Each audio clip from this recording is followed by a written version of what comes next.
দায়িত্বর অধিকার নয়। সবাইকে হ্যালো, কেমন আছেন সবাই? আচ্ছা, সবাইকে স্বাগত জানাই। আজ বুধবার 15 অক্টোবর। আশা করি আপনারা যেখানেই থাকুন না কেন একটি ভালো দিন কাটাচ্ছেন। আমি নিশ্চিতভাবেই কাটাচ্ছি। আজ কাজে ছিল, আমি টুকিটাকি কিছু কাজ করছিলাম ইউকেতে, যেখানে আমরা আছি। এখন ঠান্ডা পড়তে শুরু করেছে, হিটিং চলছে, কিন্তু আমরা গরম থাকছি, যেটা খুব ভালো। জনবারা যিনি চাটে আছেন তাকে অনেক ধন্যবাদ। তিনি এই চ্যানেলের অ্যাডমিন। জন, আপনি যা কিছু করেন তার জন্য ধন্যবাদ। সবাইকে সতর্ক রাখা এবং সবকিছু গুছিয়ে রাখা, এটা আমাকে চ্যাট সারাক্ষণ না দেখে নিজের কাজে মনোযোগ দিতে সাহায্য করে, তাই আরও একবার ধন্যবাদ। ঠিক আছে, আপনারা যদি না শুনে থাকেন তবে কয়েকদিন আগে আপনার ওএসে একটি নতুন পপ আপ এসেছিল। আপনি যদি সেটি দেখতে না গিয়ে থাকেন তবে দয়া করে যান। এটি নিশ্চিতভাবে কুরিশোতে কি আশা করা যায় তার সম্পর্কে কি আপডেট, সেখানে অনেক ভালো তথ্য আছে। আমি আসলে কয়েকবার পড়েছি যাতে আমি ঠিক কি ঘটছে এবং কি আশা করতে হবে তা জানতে পারি।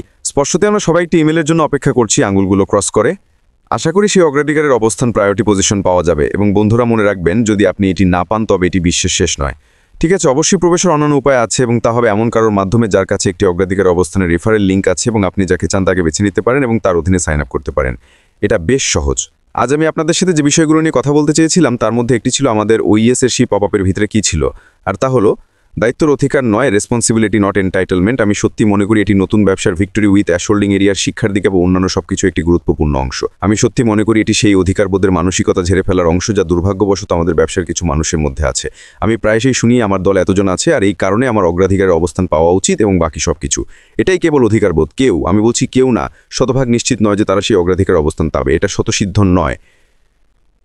সবাইকে একই প্রক্রিয়ার মধ্য দিয়ে যেতে হবে এবং দিনের শেষে বিচারকদের উপর নির্ভর করে যে তারা নতুন কোম্পানির মধ্যে প্রথম সারির অগ্রাধিকার অবস্থানে কাকে রাখতে চান। এবং যখন লোকেরা এমনভাবে কথা বলে যে তাদের এটা এবং ওটা পাওয়া উচিত, তখন সেই অধিকারবোধের মনোভাব এমন কিছু যে আমরা ভিক্টোরি বিতে আসি এবং তারপরে ভবিষ্যতে চাই না। দায়িত্ববান অধিকারবোধ মানসিকতা। এবং সেই কারণে আমি আজ আপনাদের সাথে এর পার্থক্যগুলো নিয়ে কথা বলতে চেয়েছিলাম। দায়িত্ব এবং অধিকারবোধের মধ্যেকার বৈসাদৃশ্য সাধারণভাবে বিষয়টাকে দেখার দুটি মহিন ভিন্ন উপায়কে তুলে ধরে, এবং সাধারণত এই বৈশিষ্ট্যগুলো কিছু মানুষের মধ্যে খুব স্পষ্ট। আমি সেগুলোর উপর আলোকপাত করব যাতে আপনি বুঝতে পারেন এই বৈশিষ্ট্যগুলো কী, এবং আশা করি কেবল সেই মানুষগুলো থেকে দূরেই থাকবেন না, পরে নিজেও যেন সেই ধরনের পথে না বাড়ান, সেটা নিশ্চিত করবেন। এর চেয়ে আর খারাপ আর কি হতে পারে যে কেউ বিশ্বাস করে বা জাহির করে যে অন্য কিছু কারণে সে কিছু পাওয়ার উচিত। এভাবে কাজ হয় না। এবং আমি নিশ্চিত যে ভিক্টোরি উইথ অ্যাশের মধ্যে আমরা যে কোর্স বা প্রোগ্রামে প্রবেশ করব সেখানে আমাদের এই বিষয় শেখানো হবে, এবং আমি নিশ্চিত যে আমাদের সিইও যা বোঝাতে চাইছেন তার তালিকার টপেটা নেবে। এক, অধিকারবোধ। প্রথমে দেখা যাক অধিকারবোধ সংজ্ঞা। অধিকারবোধ হলো এই বিশ্বাস যে কেউ মেধা বা প্রচেষ্টা নির্বিশেষে বিশেষ সুবিধা, ব্যবহার কিংবা পুরস্কারের জন্মগতই যোগ্য, অর্থাৎ ইনহেরেন্টলি ডিজার্ভিং। এটা কতটা গুরুত্বপূর্ণ। আপনি কতবার শুনেন যে লোকেরা বলছে আমার এটা পাওয়া উচিত কারণ আমার এটা আছে, কিন্তু আসলে তারা কোনো প্রচেষ্টাই করেনি। তারা কেবল মনে করে যে তাদের এর অধিকার আছে কারণ হয়তো তাদের একটি বড় দল আছে বা তারা কিছু করেছে বা অন্য কিছু। দৃষ্টিভঙ্গি অধিকারবোধের সম্পন্ন একজন ব্যক্তি আশা করে যে জিনিসগুলো তাদের দেওয়া হবে, এবং যখন পরিস্থিতি তাদের ইচ্ছে মতো হয় না, প্রায়শই অন্যের উপর দোষ চাপানো হয়। অন্যের উপর দেশে দোষ লাগানো সহজ করো যে জানে তার নিজের দায়িত্ব না, তার জন্য এই কারণ হয়েছে না, তো চলছে না। অধিকারবোধ সম্পন্ন লোকেরা এটা খুব বেশি পড়ে, তাই না? তারা অন্যের উপর দোষ চাপিয়ে দেয়, তাই না? তারা অন্যের উপর দোষ চাপিয়ে দেয়, তাই না? এত সময় থেকে অনেক চেষ্টা করার পরও কিছু যদি ভালো হয় তখন যারা যেভাবে তাকায় নিজের দায়িত্ব খুব বেশি একটা নেয় না। তোমরা সবাই ভালোই দেখি ক্লান্ত হয়ে গেছো, ব্যবসা তিসুপাত ততরক্ষ পারা খেতে, এর সম্পর্কে আমরা সন্ধি করবো। এটার একটি গুরুত্বপূর্ণ অংশ। সুবিধা অধিকারবোধের মানসিকতা প্রায়শই দুরবস্থা এবং বিরক্তি জন্ম দেয় যখন অন্যরা কারোর প্রত্যাশা পূরণ করে না, বা যখন অন্য কেউ এমন কিছু পায় যা তাদের মনে হয় তাদের পাওয়ার উচিত ছিল। একটি সাংগঠনিক প্রেক্ষাপট এটি বিশেষ করে নাগরিক করে এবং বিশ্বক্ষতি নিষেধন অংশ হতে পারে। এই সমস্ত কিছু অধিকারবোধের মানসিকতার পার যা কিছু মানুষের মধ্যে আছে, এবং নতুন ব্যবসার মধ্যে আমরা নিশ্চিতভাবে এই অধিকারবোধের মানসিকতা থেকে মুক্তি পেতে চাইছি। কারোর কিছু অধিকার নেই, আমার বা ক্রিস, জুলি, সুজি, কনোটেক প্রো বা অন্য কারোর, আমাদের কারোরই কিছু অধিকার নেই। আমরা সবাই অন্যদের মতোই জানিতে আছি। সুতরাং আমাদের সবাইকে নিশ্চিত হতে হবে যে আমরা যদি মানুষগুলো দেখি তাহলে আমি জানি আমি কি করবো। আমি ধরনের মানুষ থেকে অনেক দূরে থাকবে। আমি ধরনের মানুষের সাথে মিশতে চাই না, কারণ এটা টক্সিক। এটা একটা ভালো পরিবেশ নয় যার অংশ হওয়া যায়। যেন মতন চাটে বললেন যে আমরা একটি পরিবার, একদম ঠিক, এটাই আমাদের শক্তি। আমরা তাই এই ব্যবসার মধ্যে যে সাম্প্রদায়িক চেতনা আছে তার তুলনাহীন। আমি অন্য কোথাও দেখিনি, এবং এটা রীতি, কারণ এদের মধ্যে বেশিরভাগ মানুষের সে অধিকারবোধের মানসিকতা নেই। দায়িত্বশীলতা, রেসপন্সিবিলিটি। এবার দেখা যাক যাদের দায়িত্বশীল মনোভাব আছে তারা এত আলাদা কেন। কেন দায়িত্ব কেবল আপনার নিজের জন্য নয়, ব্যবসার জন্য এত ভালো। সংজ্ঞা: দায়িত্ব হলো একটি নির্দিষ্ট উপায়ে কাজ করার দায়বদ্ধতা থাকা। আপনি আক্ষরিক অর্থেই কোনো কিছু বা কোনো ব্যক্তির যত্ন নেন। আপনি আপনার নেওয়া সেই সিদ্ধান্তের পরিণতিও মেনে নেন। আজকাল অনেকেই কোনো সিদ্ধান্ত নিতে চায় না কারণ তারা তাদের কাজের পরিণতি নিয়ে ভীত। আপনি এখন এটি আরও বেশি করে দেখতে পান, বিশেষ করে দৈনন্দিন জীবনে, স্কুলগুলিতে, কর্মক্ষেত্রে, ব্যবসায় লোকেরা কোনো দায়িত্ব নিতে প্রস্তুত নয় যদি কিছু ভুল হয়। কারণ যদি ভুল হয় তাহলে কি হবে, এটা আপনার উপর এসে পড়বে। এবং আজকাল খুব বেশি লোক আছে যারা তাদের নেওয়া পদক্ষেপের জন্য সেই দায়িত্ব নিতে প্রস্তুত নয়, এবং এটি সত্যিই দায়িত্বশীল ও দায়িত্বহীনদের আলাদা করে দেয়। এটা তাদের আলাদা করে যারা তাদের কাজের জন্য দায়ী, যারা অন্য মানুষের জন্য এবং তারা যা করছে তার জন্য দায়ী। স্বীকৃতি: তারা অন্যদের থেকে এগিয়ে লক্ষণীয় হবে কারণ তারা এগিয়ে আসতে প্রস্তুত। তার প্রস্তুত যাই হোক না কেন তাদের কাজ অনুযায়ী জীবনযাপন ও মৃত্যুবরণ করতে, যা তারা মনে করে সঠিক। দায়িত্বশীল কাজ। দৃষ্টিভঙ্গি: একজন দায়িত্বশীল ব্যক্তির মনোযোগ হলো এটি একটি কাজভিত্তিক ও ফলাফল কেন্দ্রিক মানসিকতা। তারা বোঝেন যে তাদের কাজের পরিণতি কেবল তাদের নিজেদের জন্যই নয়, তাদের চারপাশের অন্যদের জন্যও আছে।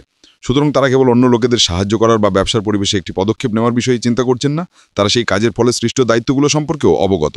এর অর্থ হলো তারা কি ঘটছে তার উপর মনোযোগ দিচ্ছেন। শিক্ষা এবং উন্নতি। দায়িত্ব নেওয়া মানে হলো পরিস্থিতিতে আপনার ভূমিকা স্বীকার করা, যে কোনো ভুল থেকে শিক্ষা নেওয়া এবং ভবিষ্যতে যাতে এমন না হয় তার জন্য উন্নতির পদক্ষেপ নেওয়া। এটি জড়িত হওয়া এবং অবদান রাখার একটি সক্রিয় মানসিকতা। আজকাল অনেক জায়গায় এই জিনিসটির অভাব রয়েছে যে লোকেরা ঝুঁকি নিতে এবং ভুল থেকে শিখতে প্রস্তুত নয়, যাতে তারা যা করছে তাতে আরও সক্রিয় হতে পারে। সুবিধা। এই দায়িত্বশীল মানসিকতার সুবিধা কি? এটি নিশ্চিতভাবে শিশুদের মধ্যে আত্মসম্মান বাড়ায় এবং তাদের কৃতিত্বের অনুভূতি দেয়, এবং সংস্থাগুলোতে এটি বিশ্বাস ও বৃদ্ধিকে উৎসাহিত করে। কারণ লোকেরা এই অন্য লোকেদের দিকে তাকালে এমনভাবে যে তারা জানে যে তারা যদি কোনো কিছুর বা কারোর জন্য একটি সিদ্ধান্ত নেন তবে তারা সেই দায়িত্বটি নিচ্ছে। তারা অন্য কাউকে দোষ দেবেন না, তারা তাদের দায়িত্ব থেকে সরে যাবেন না, কারণ তারা সিদ্ধান্ত নিয়েছেন যে তারা এটাই করবে। আমি সেনাবাহিনীতে এটি খুব বেশি দেখেছি। আমি যে সেরা নেতাদের জানতাম তাদের অনেকেই দায়িত্ব নিতেন এবং তারা কি করতেন, তারা সামনে থেকে নেতৃত্ব দিতেন এবং অন্য কাউকে এমন কিছু করতে আশা করতেন না যা তারা নিজেরা করতে সক্ষম নন। এটি ছিল তাদের কাঁধে নেওয়া দায়িত্ব যে তারা কখনো কাউকে এমন কিছু করতে বলবেন না যা তারা নিজেরা করতে সক্ষম নন। এই জ্ঞানের মাধ্যমে শ্রদ্ধা তৈরি হয় যে তারা জানে যে যে ব্যক্তি তাদের সেনাবাহিনীতে কি করতে হবে বা কর্মক্ষেত্রে কিছু করতে বলছে তা আগে নেওয়া তাদের দায়িত্ব থেকে জন্ম নিয়েছে।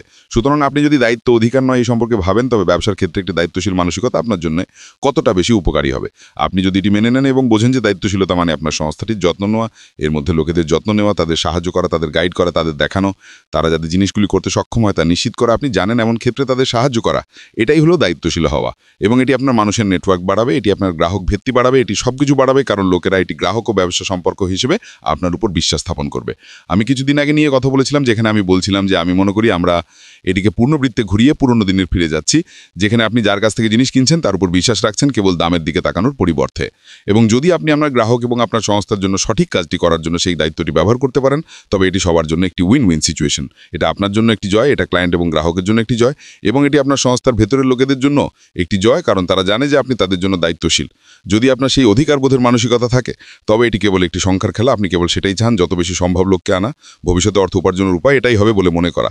এভাবে কাজ হবে না। সেই দায়িত্বশীল মনোভাব হলো সামনের পথ। প্রথমে একজনের যত্ন নিন, তারপর দুজনের যত্ন নিন, এবং একবার যখন আপনি দুজনের যত্ন দিলেন এবং তাদের শিক্ষা দিলেন, তাদের লালন পালন করলেন, যখন তারা লোক পাবে তখন তারা কি মনে করেন তারা করবে, তারা তাদেরও সেই যত্ন নেবে, যার মানে আপনাকে তাদের যত্ন নিতে হবে না, কারণ আপনি ইতিমধ্যেই অন্যদের যত্ন নিয়েছেন। এবং এই সমস্ত কিছু ব্যবসার মধ্যে সেই দায়িত্বশীল মনোভাব এবং সঠিক মানসিকতা তৈরি করতে সাহায্য করে। যাই হোক বন্ধুরা, আজ সংক্ষিপ্ত এবং মিষ্টি। আমি আগামীকাল বৃহস্পতিবার ফিরে আসবো, নিশ্চিতভাবেই আসবো, অবশ্যই বলে যাচ্ছি। অবশ্যই যদি কিছু ঘটে আমি আপনাদের জানাবো এবং আমি জায়গায় পোস্ট করব। তাছাড়াও আশা করি আপনারা একটি ভালো দিন কাটাচ্ছেন এবং আমি কাল সবার সাথে দেখা করবো। আমার পক্ষ থেকে এটুকু, এখনকার মতো বিদায়।